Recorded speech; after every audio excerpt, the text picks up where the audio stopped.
Hello friends, welcome to channel. And so today we are going to discuss a new chapter that is gender and the development and it is a part of unit 9. So ये 12वां lecture है और इसके पहले हम लोग 11 lecture already discuss कर चुके हैं। तो जो भी इस वीडियो को पहली बार देख रहा है काइंडली आप प्लेलिस्ट जाके विजिट करें और वहाँ से सभी वीडियो देख सकते हैं। देन इसके बाद आप इस वीडियो को देख सकते हैं। सो आज हम डिस्कस करेंगे gender and the development. So let start. So let understand the topic that is gender and the development. So इस लेक्चर में हम लोग डिस्कस करेंगे महिलाओं की स्थिति के बारे में। महिलाओं की क्या स्थिति है देश में और सभी क्षेत्रों में, आप चाहे शिक्षा ले लें या राजनीति या फिर आर्थिक स्थिति किस प्रकार की है देश में महिलाओं की, उसको अंडरस्टैंड करने की कोशिश करेंगे। सो जैसा कि हम जानते हैं कि महिलाओं के जो योगदान होता है समाज में हर एक क्षेत्र में बहुत ही महत्वपूर्ण है, बहुत ही इम्पोर्टेंट है। चाहे वो आप पॉपुलेशन के आधार पर देखें या फिर और किसी अन्य पैरामीटर को आप देख सकते हैं। उसके बावजूद भी महिलाओं की जो स्थिति है हमारे देश में बहुत ही दयनीय, बहुत ही खराब है।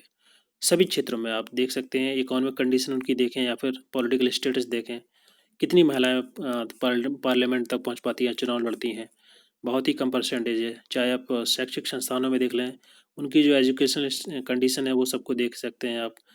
तो अगर आप देखें कि जो स्थिति है बेसिकली जो डेवलपिंग कंट्री हैं उनमें बहुत ज़्यादा स्थिति खराब होती है महिलाओं की, जैसे कि हमारा देश है। जो भी जितने भी डेवलपिंग कंट्री हैं वहाँ पर इन महिलाओं की स्थिति और भी बेकार है। और हमारे देश के लिए महिलाओं का विकास, उनकी स्थिति को ठीक करना बहुत ही महत्वपूर्ण है। बिकॉज अगर हमें देश को भी आगे बढ़ाना है, प्रोग्रेस करनी है, तो महिलाओं के बिना या आगे प्रोग्रेस नहीं हो सकती है। तो समाज के सभी वर्गों का प्रोग्रेस होना, आगे बढ़ना बहुत ज़रूरी है देश के विकास के लिए। इसलिए हमको समाज में एक एटमोसफियर क्रिएट करना होगा which is free, fair and fair and offer equal opportunity. समाज के सभी तबकों के लिए समान अधिकार होने चाहिए, सबको बराबर अपॉर्चुनिटी मिलनी चाहिए सभी सेक्टर में। तो तभी हमारे देश आगे बढ़ेगा, सभी आगे प्रोग्रेस करेगा सभी क्षेत्रों में, सभी सोसाइटी के लिए। सो किसी भी देश की प्रोग्रेस के लिए बहुत ही महत्वपूर्ण है कि उसे समाज के सभी तबके के लोग, चाहे महिलाएं हैं चाहे कोई भी हो, उनका प्रोग्रेस होना बहुत ज़रूरी है। जैसे कि अगर हम बात करें महिलाओं की, तो उनके खिलाफ में होने वाले जो वायलेंस है उनको ख़त्म करना होगा। उनके अगेंस्ट में जो डिस्क्रिमिनेशन होता है उसको रोकना होगा। उसको रोकथाम करने के लिए सरकारों को भी कदम उठाने होंगे। जैसा कि हम जानते हैं कि जो वायलेंस अगेंस्ट वीमेंस, जिसको VAW बोला जाता है शॉर्ट फॉर्म में, ये बहुत ही व्यापक ह्यूमन राइट वायलेशन है। और ये केवल उस महिला को अफेक्ट नहीं करता है बल्कि पूरी पूरी समाज को, पूरी कम्युनिटी को ये अफेक्ट करता है। अगर हम बात करें कुछ आंकड़ों की, क्राइम की, जैसे कि NCRB की रिपोर्ट के आधार पर हम देखें तो लगभग हर एक घंटे में एटलीस्ट 2 महिलाएं होती हैं, उनके अगेंस्ट में सेक्सुअली असॉल्ट होता है, उनके अगेंस्ट में वायलेंस होता है, सेक्सुअली वायलेंस होता है। और अगर हम बात करें एवरी 6 आवर, हर 6 घंटे में a young married women is beaching to that, उसको मारा पीटा जाता है, जलाया जाता है और उसको प्रेरित किया जाता है कि वो सुसाइड कर ले, हर 6 घंटे में। The rate of crime committed against women in India, अगर हम बात करें 2012 के आंकड़ों की, तो ये लगभग 1 लाख महिलाओं में से ऐसे केसेस 41.7 केसेस ऐसे थे जिनके अगेंस्ट में इस प्रकार के क्राइम पाए गए हैं या ये रिकॉर्डेड किए गए हैं। और अगर बात करें 2019 की, तो ये जो आंकड़े बढ़ करके 68 हो गए हैं, लगभग 1 लाख बीवन में। मतलब 1 लाख महिलाओं में 68 जो केसेस होते हैं इस प्रकार के, जो ये जो क्राइम कमिटेड किए गए हैं उनके अगेंस्ट में। और ये जो अगर हम बात करें, ये सब जो स्टैटिस्टिक्स हैं बहुत ही अलार्मिंग हैं, बिकॉज बहुत सारे ऐसे केसेस होते हैं जो कि रिपोर्ट नहीं किए जाते हैं महिलाओं के द्वारा। ऐसे गाँव में जो महिलाएं होती हैं वो रिपोर्ट नहीं करती हैं इस प्रकार के, उनके अगेंस्ट में अगर क्राइम होता है या वायलेंस होता है, तो ये केवल रिपोर्टेड जो केसेस यहाँ पर मैंने मेंशन किए हैं, जो डेटा लिया है NCRB की रिपोर्ट से। सो आगे देखते हैं। अब हम डिस्कस करेंगे द फॉर्म ऑफ वायलेंस, के हिंसा के कितने प्रकार होते हैं, क्या क्या रूप होते हैं, किस प्रकार से महिलाओं के अगेंस्ट में जो हिंसा की जाती है वो उसके क्या क्या रूप हैं, उसको अंडरस्टैंड करने की कोशिश करेंगे। So that first is physical violence. Physical violence अर्थात शारीरिक हिंसा। शारीरिक हिंसा में जैसे कि मारपीट करना, थप्पड़ मारना, स्लैप करना, किक करना, बर्निंग, जलाना, एंड थ्रोइंग ऑब्जेक्ट्स लाइक, कुछ वस्तुएं, कुछ ऑब्जेक्ट फेंकना उनके ऊपर, पंचिंग करना उसको, इस प्रकार के जो हिंसा होती है जिससे शारीरिक हिंसा बोलते हैं, फिजिकल वायलेंस बोलते हैं, महिलाओं के अगेंस्ट में की जाती है इस प्रकार की। तो ये जो फॉर्म है एक वायलेंस की। मेंटल एंड इमोशनल वायलेंस की अगर बात करें, तो इमोशनल वायलेंस या मेंटल वायलेंस उस भी जिसमें जैसे कि वर्बल गाली देना, गाली गलौज करना, एंड पब्लिकली इंसल्ट करना या पब्लिकली या प्राइवेट में, एंड सस्पिशियस या अपने जो पार्टनर है उसका, पार्टनर पर शक करना, एक संदेह करना कि उसका और किसी के साथ रिलेशन है, इस प्रकार की जो इमोशनली उसको वायलेंट जो वायलेशन होता है। And the verbal abuse to friends families not allowing meetings, जैसे कि अपने पार्टनर को कहीं नहीं जाने देना, दोस्तों से ना मिलने देना, फैमिली से ना मिलने देना, इस प्रकार का जो इमोशनल टॉर्चर किया जाता है इसको बोलते हैं mental and the emotional violence, मानसिक और भावनात्मक हिंसा।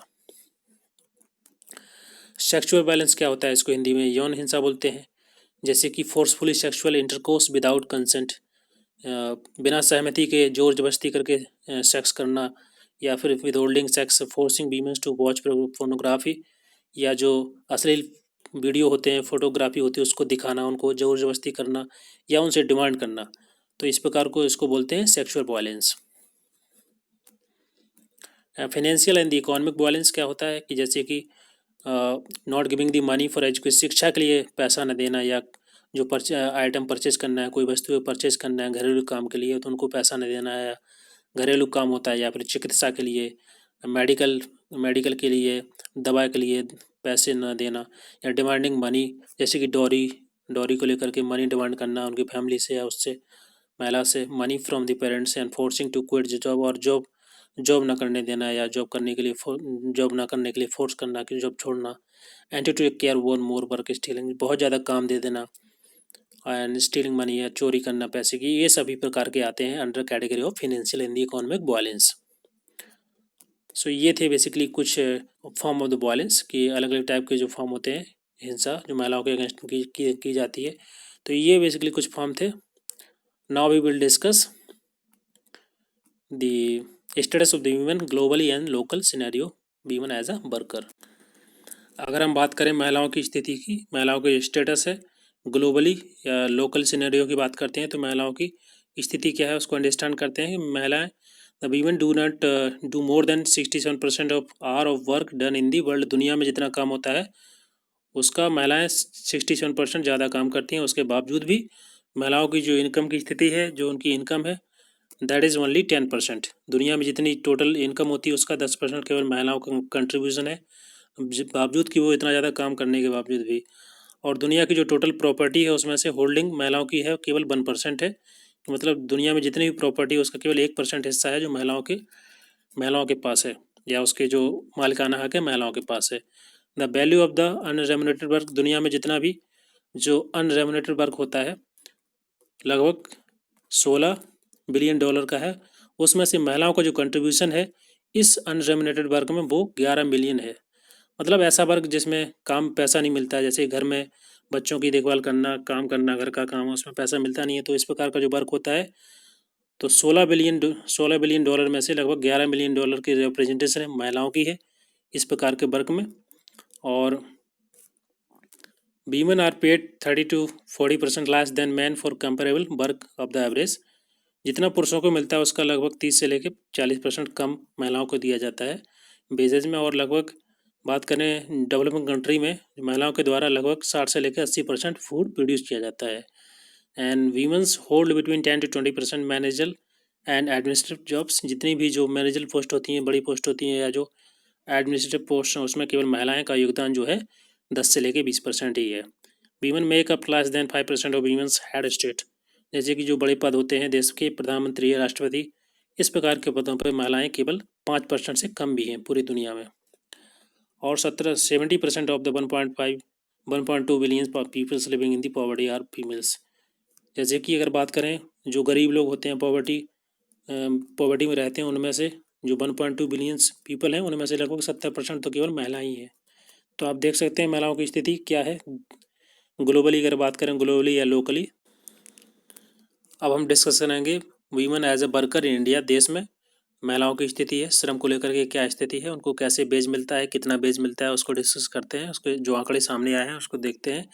जैसे कि महिलाओं का जो शेयर है नॉन एग्रीकल्चर सेक्टर में, उनका जो बेजिस शेयर होता है एम्प्लॉयमेंट का, दैट इज़ ओनली 70%।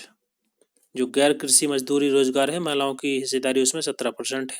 और वहीं अगर हम बात करें वर्क फोर्स की, तो उसमें जो अर्बन सेक्टर्स होते हैं उसमें 13.9% है, 13.9%। और जो रूरल सेक्टर होते हैं, ग्रामीण क्षेत्र में, महिलाओं की जो बेजेस का कंट्रीब्यूशन है वो केवल 29.9% है। अर्थात महिलाओं को इतना जो बेजेज दिए जाते हैं रूरल सेक्टर में वो 29% 9% है, और वहीं अर्बन सेक्टर में 13.9% है। ये हैं बेसिकली वर्कफोर्स सेक्टर की बात कर रहे हैं हम। नॉन एग्रीकल्चर सेक्टर की हम बात किए तो उसमें केवल 17% है। Womens wage rate are on the average, मतलब अगर एक पुरुष 100 रुपये कमाता है तो उसी काम का सेम वर्क का सेम उतने जितना टाइम उसको लगेगा, अर्थात एक दिन में जितना जो पुरुष काम करेगा उतनी महिला काम करेगी तो उसको केवल 75 रुपये मिलेंगे। तो ये बेसिस में जो डिफरेंस है आप देख सकते हैं 75% मिलता है केवल जितना मैन को बेज मिलता है। And the constitute 25% of family incomes, जैसे कि पूरी फैमिली की इनकम 100 रुपये है तो महिलाओं का जो योगदान होता है पूरी फैमिली की इनकम में वो केवल 25 रुपये होता है एक दिन की अगर बात करें तो, परसेंटेज में 25%। And women occupy only 9% parliamentary seats, parliamentary seats में 9% उनका कंट्रीब्यूशन है, हिस्सेदारी है। और अगर जो बड़ी पोस्ट होते हैं जैसे कि हाई कोर्ट या सुप्रीम कोर्ट में केवल 4% से भी कम सीटें जो होती हैं वहाँ पर महिलाएं हैं। और एडमिनिस्ट्रेशन में और या मैनेजर पोस्ट पे महिलाएं 3% से भी कम है। तो ये महिलाओं की स्थिति है देश में एज ए वर्कर। और अब हम डिस्कस करेंगे वीमेंस एंड एजुकेशन, शिक्षा के क्षेत्र में महिलाओं की स्थिति क्या है उसको अंडरस्टैंड करते हैं। जैसे कि in the age group of 6 से लेकर 11 साल की जो एज ग्रुप होता है उसमें से लगभग जो जितने भी बच्चे स्कूल नहीं जाते उनमें से 60% केवल लड़कियां ही हैं। और approximately 67% of world 875 millions illiterate, 75 millions जो इलिटरेट पर्सन हैं अडल्ट हैं उसमें से 67% केवल महिलाएं हैं। तो यहाँ पर आप देख सकते हैं जो आंकड़े में कि महिलाएं बहुत ज़्यादा इलिटरेट हैं दुनिया में। 875 मिलियंस इलिटरेट में जो अनपढ़ लोग होते हैं उनमें से 67% केवल महिलाएं ही हैं। And 3 out of the 5 womens in the, अगर हम साउथ एशिया की बात करें तो उसमें से 5 में से 3 Asia and estimated 50% of womens in Africa and in the Arab regions are still literate. और अफ्रीका में और अरब रीजन्स में लगभग 50% जो महिलाएं हैं वो इलिटरेट हैं। और एशिया की बात करें साउथ एशिया की तो उसमें से 5 में से 3 वीमन इलिटरेट हैं, अर्थात पढ़ी लिखी नहीं है। तो आप यहाँ से देख सकते हैं कि क्या स्थिति है, क्या कंडीशन है। The reality of women's live remain invisibles. और जबकि अगर बात करें तो पुरुष या जो पुरुष हैं या जो महिलाएं हैं सब एक ही जगह रहते हैं, share the same geography and peoples live together, उसके बावजूद भी जो कंडीशन है महिलाओं की वो बहुत ही दयनीय है। नाउ हम डिस्कस करेंगे वीमेन एंड दी हेल्थ, महिलाएं और उनकी हेल्थ की स्थिति क्या कंडीशन है उसको। महिला और स्वास्थ्य, महिला और स्वास्थ्य को लेकर के कुछ आंकड़े यहाँ पर मेंशन है उसको देखते हैं और क्या स्थिति है महिलाओं की स्वास्थ्य को लेकर के। जैसे कि हम बात करें ग्लोबली पूरी दुनिया में जितने जो HIV और एड्स को लेकर के जितने भी केसेस सामने आते हैं उसमें से लगभग 50% उनमें महिलाएं होती हैं। एंड 2000 के आंकड़ों के आधार पर देखें तो लगभग 80 मिलियंस जो अनवांटेड प्रेगनेंसी दर्ज की गई और लगभग और 20 मिलियन अनसेफ अबॉर्शंस दर्ज किए गए और 5 लाख मैटरनल डेथ के जो केस सामने आए हैं और उनको मेंशन किया गया 2000 के आंकड़ों के आधार पर। और लगभग 99% of these cases were reported in the developing country, जैसे कि इंडिया या जितनी भी डेवलपिंग कंट्री है इस प्रकार के जो आंकड़े सामने आते हैं और जो केसेस आते हैं सभी डेवलपिंग कंट्री में ज़्यादा आते हैं 99% केसेस में, क्योंकि यहाँ पर जो फैसिलिटी अच्छी होती है नहीं है हेल्थ को लेकर के, ना वो हेल्थ केयर सेंटर्स मेडिसिन जो प्रोवाइड की जाती हैं महिलाओं के लिए वो उतना फैसिलिटी उतनी अच्छी अवेलेबल नहीं है डेवलपिंग कंट्री में। इसी वजह से यहाँ पर महिलाओं की स्थिति और भी दयनीय है। हम देखेंगे child sex ratio. Child sex ratio 0 से लेकर 6 साल तक के बच्चों की जो रेशियो निकाला जाता है कि जैसे कि 1000 लड़कों पर कितनी लड़कियां हैं या कितनी फीमेल है, उसका जो रेशियो होता है उसको बोलते हैं चाइल्ड सेक्स रेशियो। और यहाँ पर आप देख सकते हैं 1991 में 1991 में ये जो चाइल्ड सेक्स रेशियो था 945 था और 2001 में घट करके 927 हो गया है। यहाँ से आप देख सकते हैं ये ड्रॉप हुआ है, तो चाइल्ड सेक्स रेशियो कम हुआ है। And the United Nations childrens fund estimated that 50 million girls and womens are missing from the Indian population. United Nation child fund के द्वारा बताया गया है, एस्टिमेट किया गया है कि लगभग 50 मिलियंस जो गर्ल्स हैं जो महिलाएं हैं मिसिंग हैं इंडिया की पॉपुलेशन में। और उसका कारण उन्होंने बताया कि इसका जो रीजन है that is because of termination of the female foetus और high mortality of the girls child due to lack of proper care, उनकी प्रॉपर केयर नहीं हो रही, प्रॉपर प्रोटेक्शन नहीं हो रहा है, इसी वजह से जो पॉपुलेशन है धीरे धीरे डिक्लाइन कर रही है और जो रेशियो है चाइल्ड सेक्स रेशियो का वो धीरे धीरे डिक्लाइन कर रहा है। Now we will discuss women and the health and in India. स्वास्थ्य को लेकर के महिलाओं की स्थिति को हम बात करेंगे, इंडिया में क्या स्थिति है। तो आप देख सकते हैं कि एवरेज न्यूट्रिशनल जो इंटेक है महिलाओं का वो है 1400 कैलोरी पर डे। मतलब एक दिन में लगभग 1400 कैलोरीज इंटेक करती हैं महिलाएं पर डे। और ये जो ज़रूरत होती है वैसे की जो रिक्वायरमेंट होती है एक स्वस्थ रहने के लिए जो इंटेक वैल्यू होती है कैलोरी, दैट इज़ 2200। वैसे 2200 कैलोरी की ज़रूरत पड़ती है, बट अभी की अगर हम बात करें तो लगभग 1400 कैलोरी इंटेक कर रही हैं महिलाएँ। तो अर्थात माल न्यूट्रिशन की जो प्रॉब्लम होती है इसी वजह से होती है। और आप यहाँ से देख सकते हैं जो हेल्थ कंडीशंस है महिलाओं की इंडिया में, एंड लगभग जो HIV पॉजिटिव पीपल्स होते हैं इंडिया में उसमें से लगभग 38% महिलाएं हैं। और इसके बावजूद भी हमारे देश में जो एड्स जो केयर सेंटर होते हैं, हॉस्पिटल्स होते हैं, जहाँ पर एड्स में इस प्रकार की जो डिजीज़ होती हैं, डेफिशिएंसी होती है, वहाँ पर उनका ट्रीटमेंट किया जाता है। तो वहाँ पर केवल महिलाओं के लिए 25% बेड ही अवेलेबल हैं ऐसे केयर सेंटर्स में, जहाँ पर HIV से लेकर के या जो ऐसी डेफिशिएंसी होती है वहाँ पर उनका ट्रीटमेंट होता है। एंड उसमें से 92% of womens in India suffer from the gynaecological problems. जो स्त्री रोग जो होते हैं महिलाओं को, उस प्रकार की समस्याएं जो होती हैं उनमें से 92% जो महिलाएं होती हैं सफ़र करती हैं इस प्रकार की प्रॉब्लम से। और 300 वीमेंस डाई एवरीडे, हर दिन लगभग 300 महिलाएं मर जाती हैं due to the child birth और the pregnancy related causes. Pregnancy या चाइल्ड बर्थ को लेकर के जो इस सब की कारणों की वजह से लगभग देश में 300 महिलाओं की मृत्यु हो जाती है per day. And the marital mortality rate पर 1 lakh live birth in year 1995, मतलब 1995 में 440 थे अगर आपने रेशियो निकाला हो। मतलब total number of the death जो होती हैं पर 1 लाख लाइव बर्थ, उसका जो रेशियो निकलता है उसको बोलते हैं MMR, मैटरनल मोर्टेलिटी रेट। अगर हम बात करें 2015 और 17 के आंकड़ों के आधार पर तो लगभग ये घट के 122 हुआ है, अर्थात इम्प्रूव हुआ है। पहले 130 था 2014 से लेके 16 तक, 130 से लेके 100 अभी 122 हो गया है। तो ये अब इम्प्रूव हो रहा है। तो यहाँ पर आप देख सकते हैं MMR रेट इम्प्रूव हुआ है। और सेक्चुअल हरासमेंट को लेकर के जो कुछ आंकड़े हैं यहाँ पर देखते हैं, जैसे कि 2012 के आंकड़ों के हिसाब से लगभग 24,923 ऐसे इंसिडेंट सामने आए हैं जिसमें महिलाओं को सेक्चुअल हरास किया जाता है। और पर डे लगभग 121 केसेस सामने आते हैं जहाँ पर women's were sexually harassed every day. And यहाँ पर 12 मिनट में 1 women were sexually harassed every 12 minute, and increase of 20.6% was seen in the incident of sexual harassment between 1997 2002। 1997 से लेकर 2002 तक ये जो केसेस हैं बड़े हैं, इनमें लगभग 20% की बढ़ोतरी हुई है इस प्रकार के केसेस की, जहाँ पर महिलाओं के अगेंस्ट में जो सेक्सुअल हरासमेंट होता है। और importation of girls and 31 women's and girls were traffic every day, मतलब हर दिन जो महिला जो नाबालिग लड़कियां होती हैं, महिलाएं होती हैं, उनको उनकी ट्रैफिकिंग की जाती है, उनको बेचा जाता है। लगभग per day 31 women's and girls were trafficked, and 1 women and girls was trafficked every 46 minute, मतलब हर 46 मिनट में एक महिला, एक जो नाबालिग लड़की होती है, लड़की होती है, उनको ट्रैफिक किया जाता है। तो यहाँ पर आप स्थिति देख सकते हैं कि सेक्सुअल हरासमेंट को लेकर के क्या आंकड़े यहाँ पर दर्शाए गए हैं हमारे इंडिया में। Now we will discuss kidnapping and the abduction. Kidnapping and the abductions, अगर हम देखें ऐसे केसेस जहाँ पर महिलाओं को किडनैपिंग की जाती है, एब्डक्शन किया जाता है इंडिया में, तो ऐसे केसेस 2019 के अगर आंकड़े देखें तो लगभग 50,000 ऐसी महिलाएं हैं या जो माइनर बच्चियाँ होती हैं, जो नाबालिग लड़कियाँ होती हैं, उनको अपहरण कर लिया जाता है। एक साल में लगभग 50,000 केसेस ऐसे सामने आए हैं। अगर हम पर डे की बात करें तो एक दिन में लगभग 40 ऐसी महिलाएं या माइनर बच्चियों को एब्डक्ट किया जाता है। और साथ ही साथ अगर हम मिनट या घंटे के आधार पर देखें तो लगभग हर 36 मिनट में एक महिला या एक माइनर गर्ल को एब्डक्ट किया जाता है। तो ये स्थिति है हमारे देश में महिलाओं की, आप देख सकते हैं यहाँ से।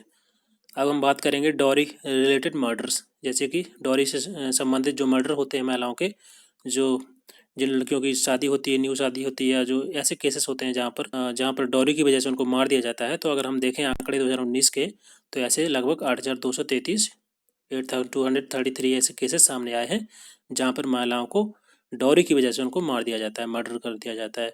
अगर ऐसे इन्हीं आंकड़ों पर हम इन्हीं आंकड़ों को पर डे के हिसाब से देखें तो हर एक दिन में लगभग 21 ऐसे केसेस सामने आए हैं जहाँ पर महिलाओं को मार दिया जाता है डॉरी की वजह से, और हर 66 मिनट में एक केसेस सामने आता है ऐसा। तो ये था डॉरी से संबंधित मर्डर्स, महिलाओं की स्थिति को लेकर के। अब हम बात करेंगे डोमेस्टिक वायलेंस को लेकर के। सो अगर हम 2012 के आंकड़ों के आधार पर बात करें तो लगभग इंडिया में 1 लाख से ज़्यादा 1,06,527 ऐसे केसेस सामने आए हैं जहाँ पर वो टॉर्चर की जाती हैं अपने हस्बैंड के द्वारा, या फिर जो इन लॉ होते हैं, सास ससुर होते हैं, या जो भी फैमिली मेम्बर्स होते हैं उनके द्वारा आफ्टर द मैरिटल लाइफ, जब शादी के बाद वो डोमेस्टिक वायलेंस से शिकार होती हैं जो महिलाएं होती हैं। लगभग 1,06,527 केसेस सामने आए हैं। और अगर हम बात करें पर डे, लगभग 135 ऐसी महिलाएं जो फेस करती हैं टॉर्चर बाय देयर हस्बैंड और their in laws, and one woman face torture in her marital relationship every 11 minute. मतलब हर 11 मिनट में लगभग एक महिला इस प्रकार का टॉर्चर, जो डोमेस्टिक वायलेंस टॉर्चर होता है, वो फेस करती है इन हर मैरिटल लाइफ्स। उनके जो शादी के बाद की केसेस की बात कर रहे हैं। और डोमेस्टिक वायलेंस कंस्टिट्यूट 33%। अगर हम टोटल क्राइम की बात करें जो महिलाओं के अगेंस्ट में होता है, तो टोटल क्राइम में से लगभग 33% जो क्राइम होता है वो डोमेस्टिक वायलेंस से ही होता है। तो आप देख सकते हैं यहाँ पर डोमेस्टिक वायलेंस को लेकर के जो महिलाओं की स्थिति है देश में।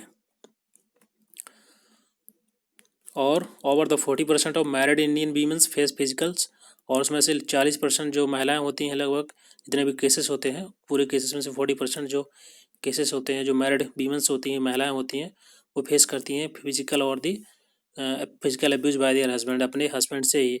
एंड 1 in every 2 वीमेंस, 2 में से एक महिला जो होती है वो इस प्रकार के जो वायलेंस, डोमेस्टिक वायलेंस फेस करती है, चाहे वो फिजिकल वायलेंस हो, सेक्सुअल वायलेंस हो, या फिर साइकोलॉजिकल या फिर इकोनॉमिक वायलेंस हो। तो यहाँ पर जो डोमेस्टिक वायलेंस की जो महिलाओं की स्थिति है डोमेस्टिक वायलेंस को लेकर के, यहाँ पर उसको हमने अभी डिस्कस किया। So now we will discuss the law and the directives. कुछ कानून और निर्देश को डिस्कस करेंगे कि दुनिया की बहुत सारी डिफरेंट कंट्री के द्वारा महिलाओं के खिलाफ में होने वाले जो डिस्क्रिमिनेशन है वो किसी प्रकार के हो सकते हैं, उनको प्रिवेंट करने के लिए, रोकथाम करने के लिए, और उनको प्रोवाइड करने के लिए, या फिर पनिशमेंट देने के लिए अलग अलग कंट्री के द्वारा बहुत सारे कदम उठाए जाते हैं। और कुछ लॉ एंड कुछ प्रोविजंस, कुछ डायरेक्टिव्स दिए जाते हैं जिसके आधार पर महिलाओं के अगेंस्ट होने वाले जो डिस्क्रिमिनेशन है उसको खत्म किया जा सके, साथ ही साथ उनको एक डिग्निफाइड लाइफ जीने का अधिकार मिल सके। तो उसके लिए बहुत सारी सरकारों के द्वारा अलग अलग कदम उठाए गए, and the respective governments for the protection of dignity of the women's. और साथ ही साथ the directives from the various international bodies, like अंतर्राष्ट्रीय कुछ संस्थान ऐसे होते हैं जैसे यूनाइटेड नेशंस, उनके द्वारा भी कुछ कदम उठाए जाते हैं महिलाओं को सुरक्षा प्रोवाइड करने के लिए और उनके जो खिलाफ में जो डिस्क्रिमिनेशन होता है उसको ख़त्म करने के लिए। तो इसी कॉन्टेक्स्ट में अगर हम बात करें इंडिया की, तो इंडिया में एक जो लॉ है that is convention for eradication of discrimination against women's, जैसे को शॉर्ट फॉर्म में CACEDAW डॉक्यूमेंट बोला जाता है इसको, जो कि रिलेटेड है कि महिलाओं के अगेंस्ट में जो डिस्क्रिमिनेशन होता है उसको ख़त्म करने के लिए। सो इसको आप पढ़ सकते हैं अलग से गूगल पर सर्च करके। और उसके आगे हम बात करें तो अगर हम इंडिया की बात करते हैं तो इसमें से कुछ बहुत सारे वेरियस प्रोविजंस और कानून बनाए गए भारत सरकारों के द्वारा महिलाओं को प्रोटेक्ट करने के लिए, साथ ही साथ उनको डिग्निफाइड लाइफ प्रोवाइड करने के लिए अलग अलग समय पर।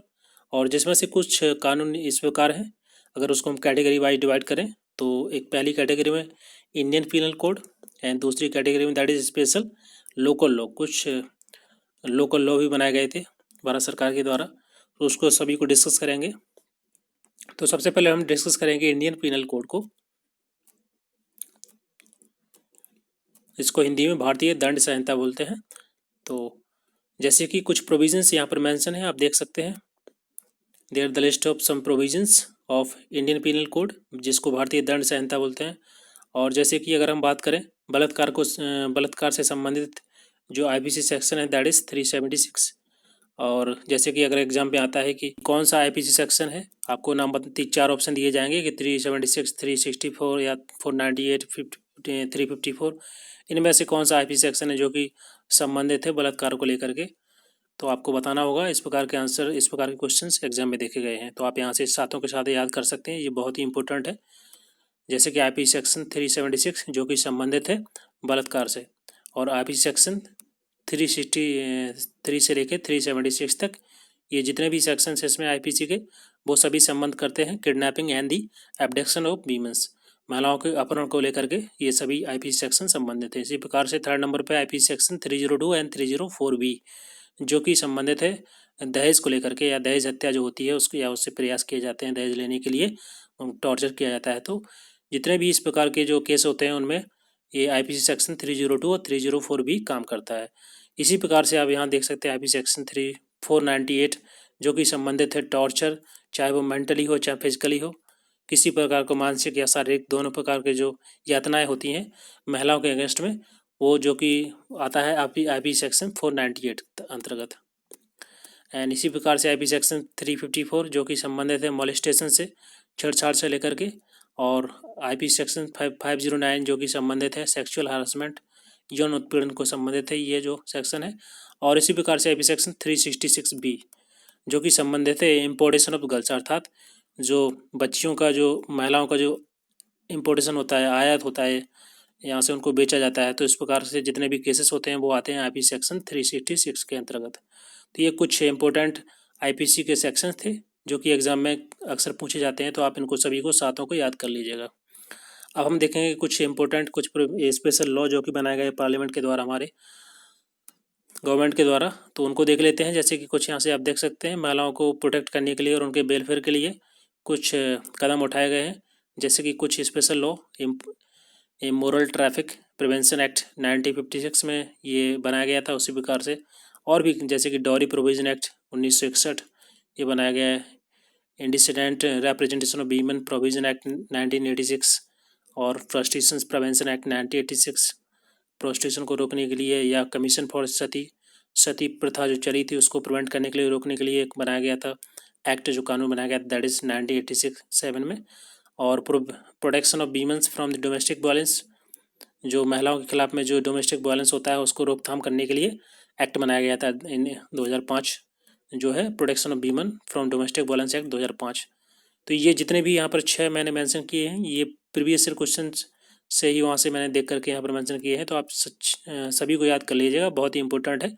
और उसमें क्वेश्चन इस प्रकार से आता है, जैसे कि उसमें पूछा जाएगा कि महिलाओं को प्रोटेक्ट करने के लिए जो कानून बनाए गए हैं उनमें से कौन सा है, 4 ऑप्शन दिए जाएंगे आपको। और जैसे फॉर एग्जांपल इसमें से 4 ऑप्शन दिए जाएंगे, और लास्ट में जो यहाँ पर डेट है जो 2005 है, जैसे इसको चेंज करके 2007 कर दिया जाएगा, तो आपको चेक करना होगा कि कौन सा करेक्ट है आपका। तो ये जो 6 मेंशन किए गए हैं सबको याद करना है। तो यहाँ पर सब हिंदी में मेंशन है, आप यहाँ से भी देख सकते हैं। इस प्रकार से आप यहाँ पर देख सकते हैं, that is very sad to note that the inspired of so many country, बहुत सारी सरकारों के द्वारा, बहुत सारी कंट्री के द्वारा बहुत सारे स्पेशल लेजिस्लेशन कानून बनाए गए, उसके बावजूद भी, जैसे कि यहाँ पर CEDAW जो डायरेक्टिव्स है, मेंबर कंट्री इन इम्पैक्ट उतना उसका इम्पैक्ट नहीं है। कुछ एक्ट को छोड़ करके, जैसे सती एक्ट था उसका अच्छा प्रभाव पड़ा है समाज पे, और जैसे PNDT एक्ट है या डॉरी एक्ट है, इनके कुछ अच्छा इम्पैक्ट है समाज पे। उसके अलावा बहुत सारे ऐसे एक्ट बनाए गए उनका ज़्यादा कुछ प्रभाव पड़ा नहीं हमारे समाज पे, तो यही यहाँ पर मेंशन किया गया है। So if you like this video, please like and subscribe the channel, and also share with your friends so that everybody will get the benefit of this lecture. And it's all about today, and thank you very much.